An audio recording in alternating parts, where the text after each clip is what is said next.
Good afternoon, this is Colin Clark, editor of Breaking Defense, here at the Chinese exhibition from the Aviation Industry Corporation of China.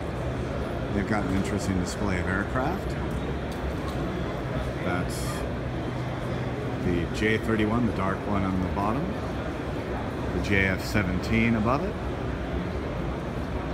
a couple of drones, helicopters, transport aircraft that looks remarkably like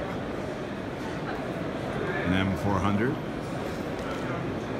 As you can see, there are very few people actively shopping here at the Chinese display, but the fact that they're here at all certainly is an indicator of their willingness to make some money and sell around the world. This is Colin Clark at the Paris Air Show.